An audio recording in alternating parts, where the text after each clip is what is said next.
This program is part of the Scene Project's podcast network. The Scene Project features interviews with independent musicians, comedians, and artists from across the Midwest. Become part of our community and support local art wherever you are.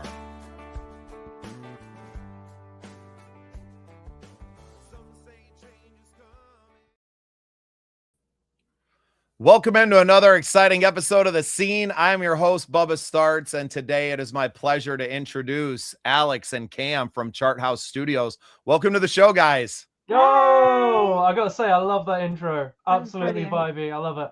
Thank you. Thank you. That's actually one of my songs. That's how I sneak my music in Amazing. to the public diaspora, right? Yeah. You don't. Well, and that's my passion for independent artists and studios and just everything around independent musicians, because I am one. And I feel like that is definitely what's setting our brand apart in the wider world, because it makes for interesting conversations. I don't need to ask a lot of the kind of top level, what's it like to tour? I know touring's not fun for the most part. Yes, it's nice when you're on stage, but all the rest of it, 8 people crammed in a smelly van, not great, right? So it makes for interesting conversations like the one we're going to have today. Before we get into everything with the studio and all the education and just what you're doing for independent musicians out there in the UK, I really wanted to start with you, Alix, get a little bit of your backstory, and then we'll shift over to Cam, and then we'll kind of talk about the story of the studio. Is that okay? Yeah, sounds good. Yeah. Awesome. Go ahead, Alix. The floor is yours. So I'm Alix Robson. I am the original CEO of Chart House Studios, and an artist and songwriter myself as well. My own artist project is in the dance industry, and actually we collaborate on most of that stuff as well. But that kind of really sparked a thing when I was probably about 16 years old, when I was trying to be a singer-songwriter myself. And it was just difficult. It was definitely probably easier back then than it is now, maybe. I don't know, we can talk about that. But yeah, I kind of pushed myself to try and be a signed artist for a long time, and kind of got picked up, then dropped, picked up, then dropped. But in the meantime, I kind of made my own contacts. Ended up, when I was around about 18, working for another studio as a vocal producer and singer-songwriter, vocal coach. And from there, kind of got a couple of little hits over in China that gave us a bit of funding to be able to start up an artist development program or company. Clarify who us is? Oh yeah, us is actually my partner, Chris Weston. We started this whole development program idea quite a while ago, mainly because the whole artist or unsigned artist scene was so difficult, but we'd made so many contacts and friends along the way that we were like, right, you know what, let's speak to everyone and see if we can make it a bit of an easy and bridge that gap to like a music success kind of thing, and put it a bit more on people's doorsteps. And that's kind of what we did. And in the meantime, we learned how to do everything you'd need to do in the music industry, like the recording, songwriting, mixing, mastering, filming, photography, blah blah blah, all the rest of it. And from there, we just kind of tried to push ourselves into a place where we could really launch artists and give people a creative, safe hub to come and work in. And yeah, and then alongside that, I ended up going into the dance industry myself as well, actually mainly through lockdown, where we started collaborating on some original songs and got some numbers in the charts, didn't we, which is good. And that launched another career that I could bring into here for other artists. So yeah, that's kind of a little bit about me.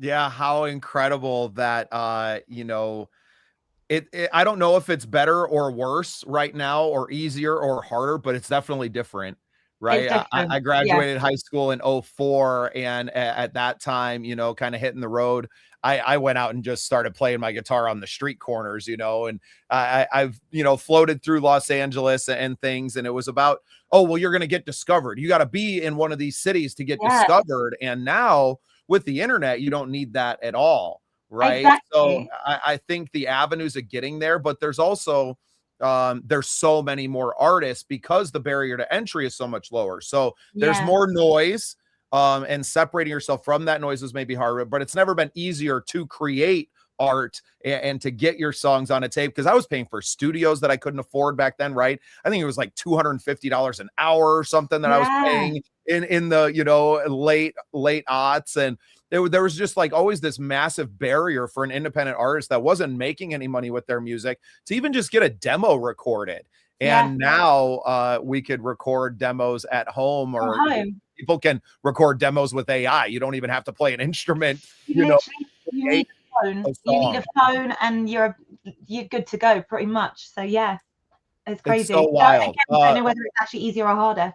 Yeah, well, we're gonna come back to that too, because now I want to get a little bit of Cam's backstory, and then we're gonna bring it all together with, you know, what you're doing now in the studio too. So okay, Cam, go ahead. So I hate talking about myself.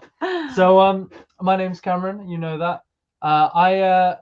I've been a producer here at Charthouse for a little over 8.5 years now, actually, which is crazy. It feels longer. It feels longer and shorter at the same time. Yeah, it's crazy. Yeah.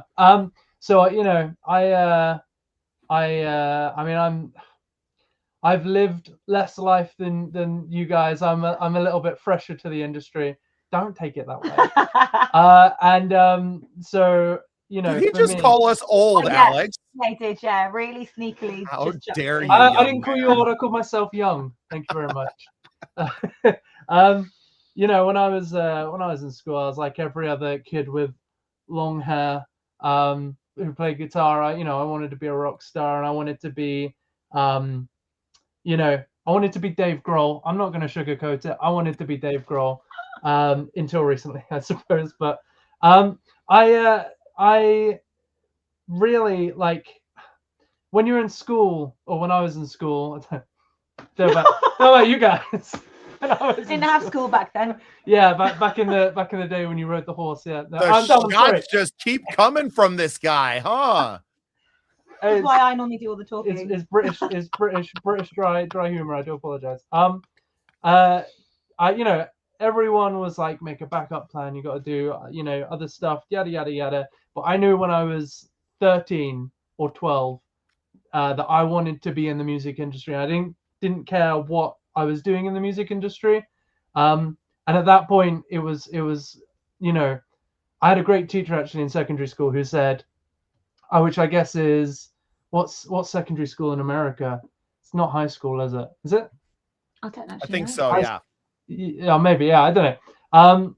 But she was like, well, if you want to be in the music industry, as long as you're realistic and you're, you know, I think it's great to pursue that. And there's so many things you can do in the music industry now. It's not just playing guitar, which was at the time all I did, but wasn't all I wanted to do. You know, you can be a producer, you can work at music venues, you can be management, you could be marketer. You know, there's so many different things. It's I mean, it's always been an industry, but it's now an industry more than ever. So it was really for me a case of like, you know, not if, but what, you know, what I'd be doing. And I when I came out of college, I did a traineeship here for 6 months. And then that turned into a job because Alix decided she liked me. I guess I made less old jokes at the time.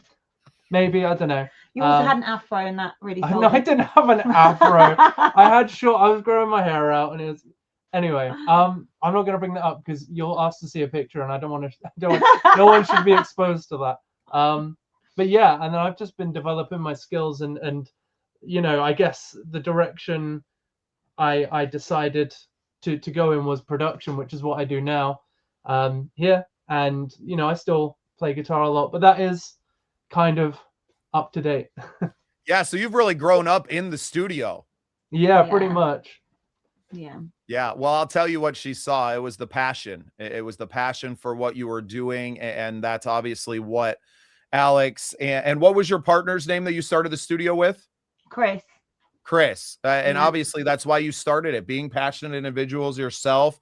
When you had the wherewithal to do it, you had already known from being in the industry what was needed to actually like build, you know, here we call it a scene. Obviously that's why we ended up with the scene projects, is you have to have a community of artists to really make something work. None of this is done in a vacuum. It's very hard for one single artist to just stay in their room by themselves and to create something that, you know, not only breaks through the noise, but they can then stand the test of time. You need a team. You need a community. And that's what I think in its essence, at least for me from the outside, that Chart House Studios is. Yes, it is a physical place where music is made, but it is a community made up of people that are passionate about music and kind of coming in where I think we all play, right? I feel like a total hack sometimes now as I'm watching these kids coming up and playing like Cam and listening to some of the songs that he's created. I've never created anything even close to that level of quality, but I'm passionate about independent creators. I'm passionate about the process. I'm passionate about the business side of it. So it's really about providing that space first, and then you'll kind of figure out where you land. Hey, Cam, maybe you're not a rock star, but maybe you could be the rock star behind the board that gets the sounds out of other people's heads, because that's almost even more of a gift, because not everyone has that. Even as creative as I am, or that Alix is, maybe we don't have that to be able to take. And the way Mina described it, she's like, I kind of just like bring him an idea of what I'm kind of thinking and a little bit of a direction. And then he pulls the song that's in my head out and on into the world. And that is such a powerful thing for not just Chart House Studios, but in the world as a whole.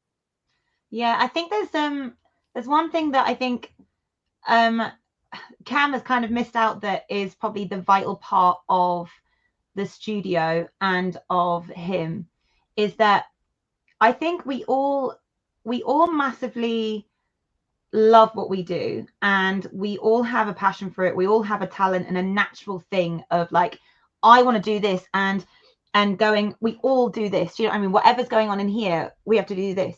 But not a lot of people know how to do that. And actually, with music comes a lot of anxiety and a lot of reliving situations and bringing things up. And actually, like you said, trust in who we are, that we are going to be the right people to therapy almost a song out of someone. So sometimes our sessions go from, sometimes we'll book in a 4-hour session with someone and it's all about songwriting that day, and they'll come in and we'll chat to them, and 3 hours of that session can be a whole therapy session until suddenly that last hour it goes like that.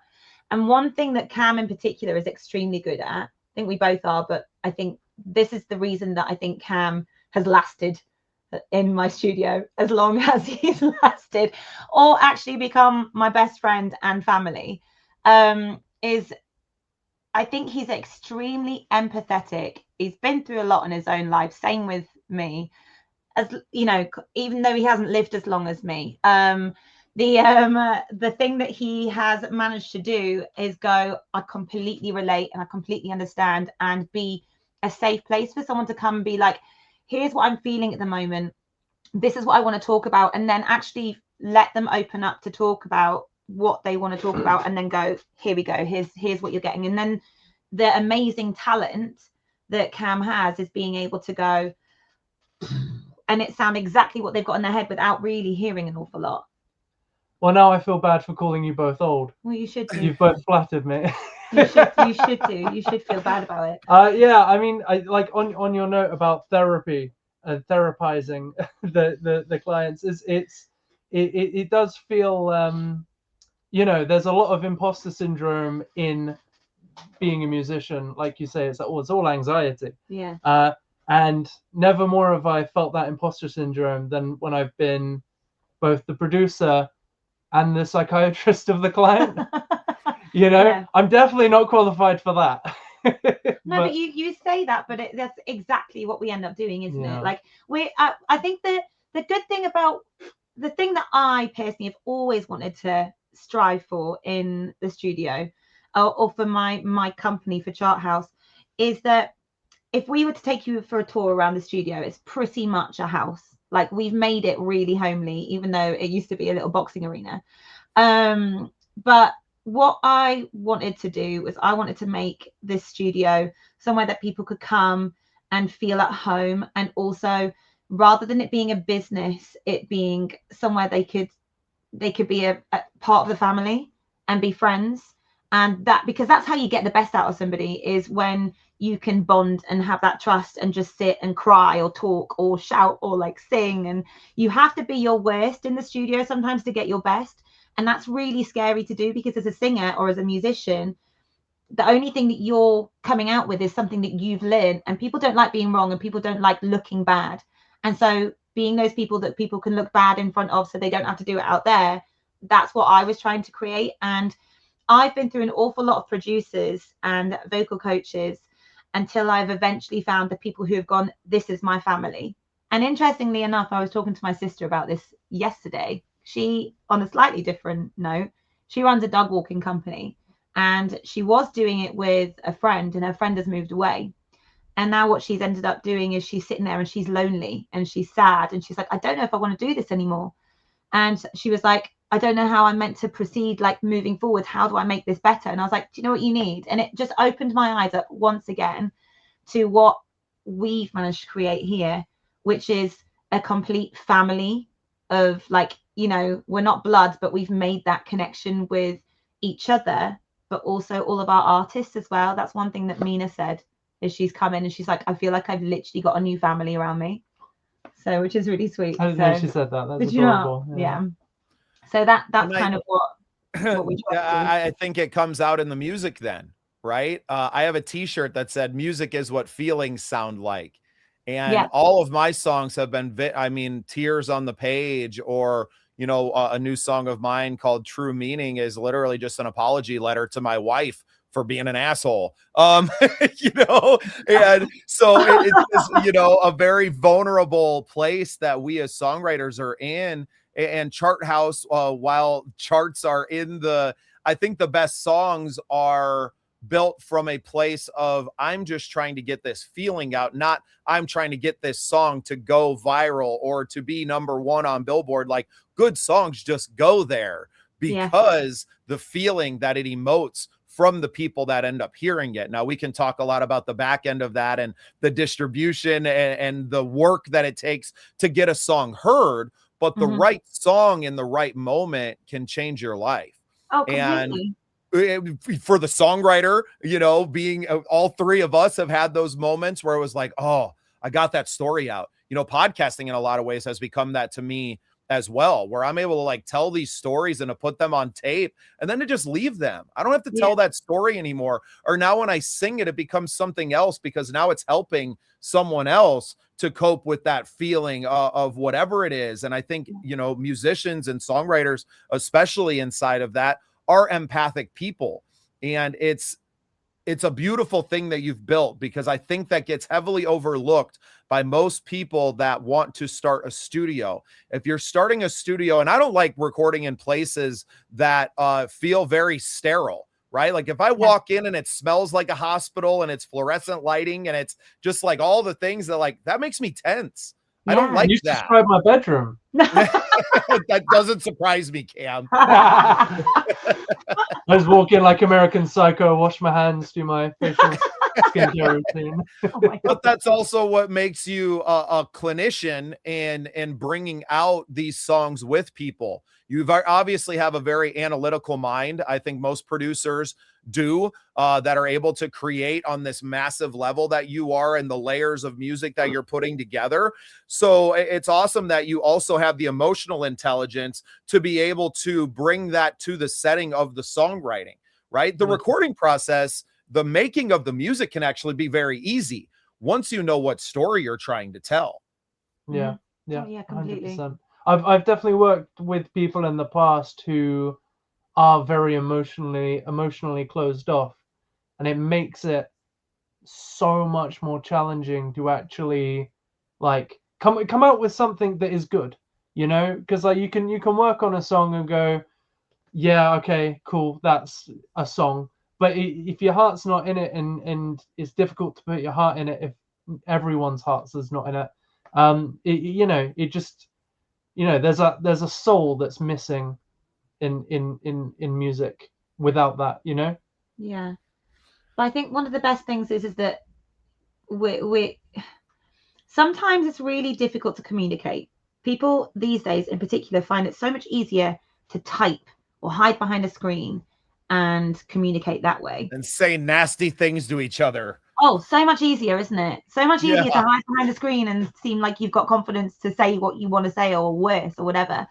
But I think one thing that music does, or what songwriting does, is it gives people a different opportunity to explain how they feel without going too deep or making it seem like it. They can pretend still, but actually eventually they kind of go, actually, I kind of relate to that. I kind of wrote that about this and this and this. I know I do that a lot, but I think one thing that I get a lot of comments from our artists is about Cam, is that they don't have to say an awful lot about what they need musically, because where he's listened, he instantly gets a feeling. And Cam is very much one of these people who he'll listen to one thing and he'll be able to just kind of do it. It just is. That's one of the main reasons that I ended up keeping you here when you had your afro. Yeah. Despite the afro, you mean? Despite the afro. Is that I put something on, I was like, can you play this? And he just went, yeah, there you go. And it takes some seconds. And then to be able to do that from listening to something, but then listening to just someone go, so today I had a really bad day and I really feel like I need to tell someone about it. And then he goes, okay, well, talk to me about it. And then they go, blah, blah, blah, blah. And he was like, it kind of feels like this. And then does it. Literally this morning I had a session where I was working with a client, and they were saying, like, you know, it's a country artist, and they were saying about like the kind of song that they wanted to write, because they feel like they've written a lot of like, well, okay, the last song we did was about like alcoholism essentially, and how it kind of starts and how it can kind of spin out of control. And so they kind of wanted to write a song, and they said the words "A Brand New Day" to me, and instantly I was kind of like, okay. And I got Are you working with Kellen James? No. He's like, not to my knowledge. Yeah.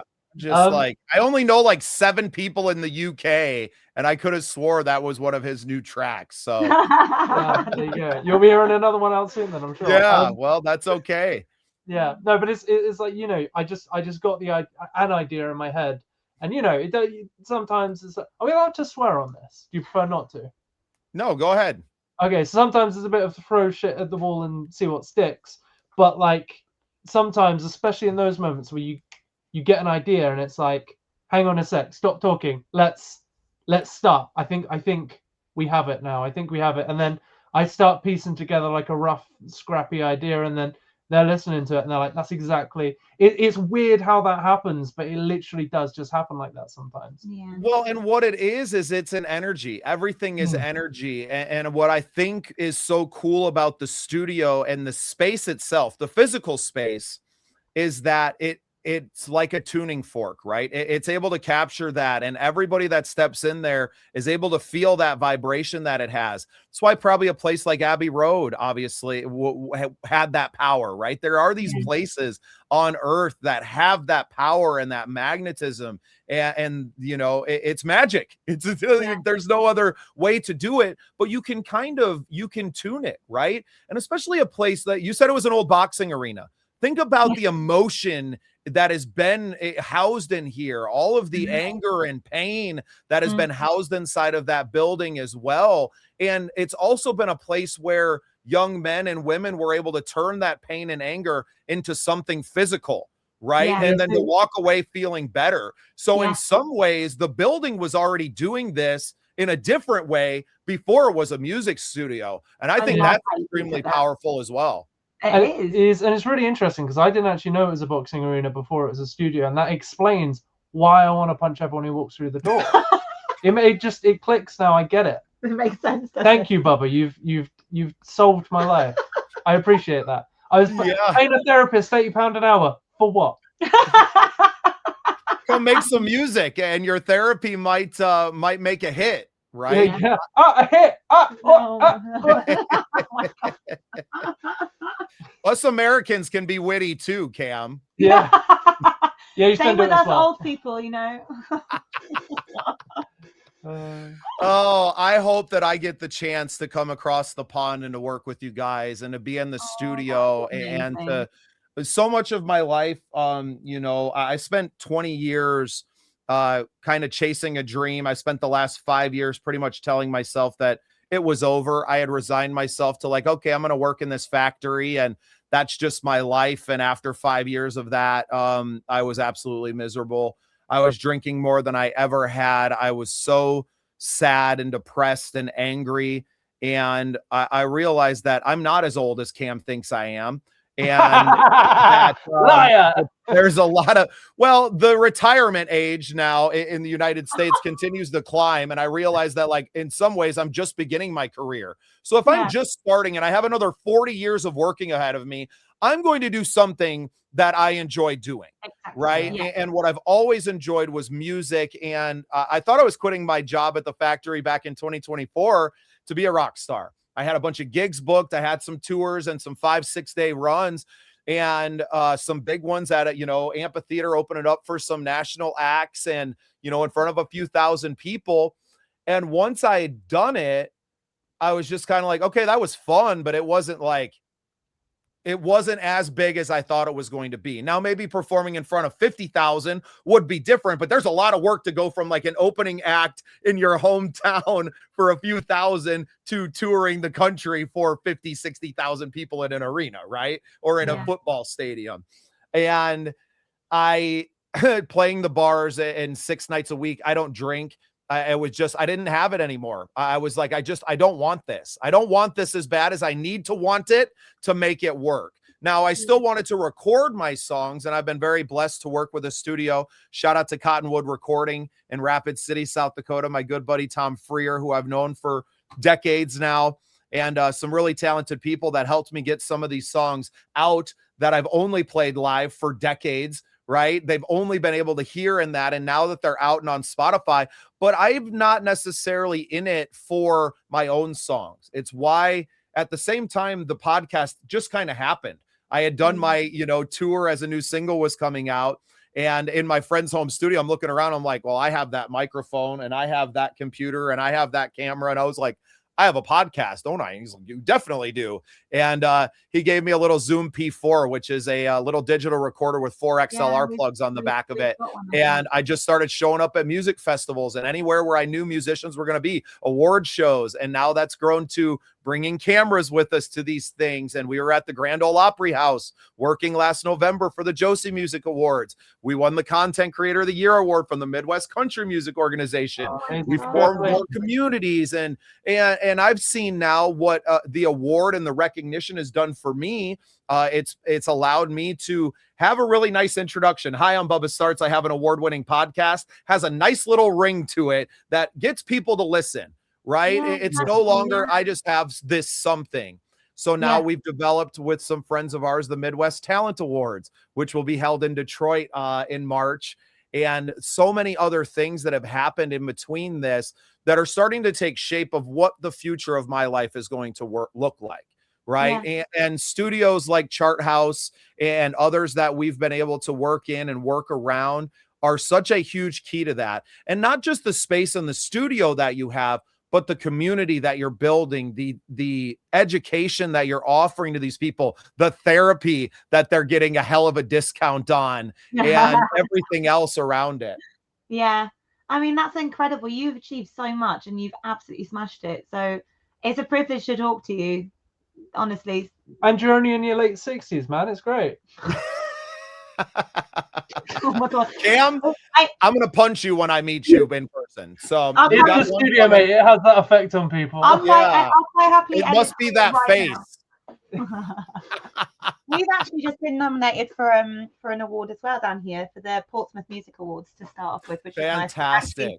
Yeah, although we didn't know that we were getting put in for it. All our artists nominated us, which was amazing. So we'll send you a link and you can chuck it out to everyone to get. Yeah, we definitely will. We'll put it in the show notes for this one for sure. And it may not mean, I mean, it sits on my wall. And for me, it was voted on by the members of our organization. So that means even more, because I had set out to serve them. The award wasn't even a thing. The first year that I brought my microphones to the award show and I sat down at Jam Night and interviewed 25 members and did all the editing and put it out there, this award wasn't even on the table. I was just doing what I felt called to do. And to have that, you know, show up on the nomination list, Paul, I was like, oh, well, we're winning that one, right? Like there's really nobody else that served the community like that. And now we've inspired others to do the same. Other bands now have started their own podcast and have done this because they've seen what it's done for me and building this platform. And now the doors that it opens up for me and my music and getting to travel out of state and on tour buses and to go, yes, my music is still a part of it, but the platform building, the networking, those things are not everyone is good at that. Right? Not everyone has those abilities either. Some of us are built to spend time with a few behind a, you know, keyboard or behind a computer producing. And some of us are meant to be out there and to be the face and the voice for everyone else. And Alix, I feel like that's kind of where you and I find ourselves, as being that face and that voice and that connector, and being able to put people in the same room together to allow magic to happen. And I'm totally okay with that. I don't need to be the star on the, you know, on the stage and screen to get a great amount of joy from seeing others do it. And I think that people actually forget or think that that's actually what we're looking for or what we're aiming for. But actually, with the complete opposite, it's very much like, well, I've got a voice that means something and people seem to take seriously. So I'm going to use that power to try and inspire other people to go like this. And that, for me, that's the most rewarding part of everything that I do. And I'm sure it is for you, is that if we can't inspire people with what we're currently doing, then personally, I don't think there's an awful lot that I can get out of that if I wasn't inspiring people. And I think that's always been my goal, is that I love being, and it's actually probably really bad business. I love being the person who could potentially bring this opportunity to go, right, okay, let's figure out how you can utilize this. And people forget that, actually, I think we forget, it's very easy to forget that we have that unique quality to be able to offer that and then go, okay, I'm here if you need me, but here you go, that kind of thing. Yeah, I think it's incredible that we're actually given the opportunity to be able to push that forwards. We all bring our own gifts to the table, and when we all pursue the epitome of those gifts at the same time and we don't let our ego cloud our decision making, that's when the true magic happens. And obviously that's been going on at Chart House Studios for a long time. I hope it continues here at the Scene Projects as well. And I hope that we get to work together really soon. I got to figure out how to get to the UK, or to build a space over here where I can bring you guys out to South Dakota and you can see our countryside and be able to come and bring your energy into our studio. That sounds like a great idea. Sounds amazing. So yeah, but we've got, give me just 2 seconds. Hey, Chris. There you go. One of our songwriters who is actually incredible as well. I'll send you over some music. Fantastic. Well, looking forward to it. You guys have a busy day, as we always do here as well. Tell everyone how they can find you online and get a hold of you, and I'll let you guys get out of here. Thank you so much. You can find us on all social media platforms under Chart House Studios, and our website as well, which is www.charthousestudios.com. And you'll find me under Alix Robson Official on Instagram, and you'll also find Cameron under I'm Cameron Soper. Hello. Hi, my name's Cameron Soper. At 2cam2soap, like the numbers, like the movie, but I haven't watched it, so. And we'll send you over a link as well for the Portsmouth Music Awards. We'd love as much support as possible.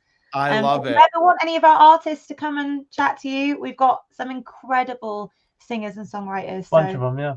All of them. Yeah, we're going to figure out a plan to make that happen. I actually have a form where everyone can sign up and individually get in and send us their songs to be played on our shows. And let's just make a nice little community between our communities now, and to be that bridge, maybe across an ocean.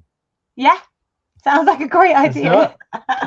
Sounds like Well, great idea. Alix and Cam, thank you so much for spending some time with me this afternoon over there this morning here in the US. And thank you for being part of the scene. Thank you Pleasure. as well. Thank you, Bubba. Thank you so much.